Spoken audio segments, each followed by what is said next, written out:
શું નામ તમારું? ભરતભાઈ ચતુરભાઈ પરમાર। આ અમારા ગામના ખેડૂતો છે બધા। ઓછામાં ઓછું 100 થી 200 એકર જમીન નહેરના પાણીથી લોકનો લેવાનો પાક, તૈયાર પાક આજે સંપૂર્ણ ખલાસ થઈ ગયો છે। લોકોએ જમીન ખેરવા માટે લોકો પાસેથી વ્યાજે ઉછીના પાછીના લઈ પૈસા લીધેલા। હવે એ લોકોને આજે તૈયાર માલ આજે સંપૂર્ણ પૂરી રીતે ખલાસ થઈ ગયેલો છે। આજે સરકાર પાસે એ જ માંગ કે આ લોકોને વળતર સારી રીતે આપે એવી જ માંગ છે।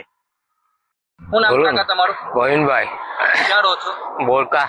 શું થયું છે અહીંયા? સાહેબ, આ નહેરના પાણીથી અમારી મગનું પાકની નિષ્ફળતા ગઈ છે। મને એકલાને નુકસાન નહીં થયું, પણ અમારા આજુબાજુ ખેડૂતો બધાને નુકસાન ઘણું થયેલું છે। 200 એકર જેવું નુકસાન થયેલું છે। કોની બેદરકારી છે? નર્મદાની બેદરકારી છે સાહેબ।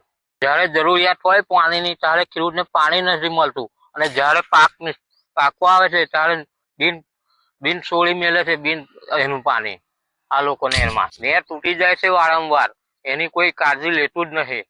જ્યારે ખેડૂત ફોન કરીને થાકે છે, પણ કોઈ ઉપર ખબરો વાળું કોઈ રાજી નહીં। શું માંગણી છે તમારી? અમારે તો અમારા પાકની વળતર મળે એવી માગણી છે।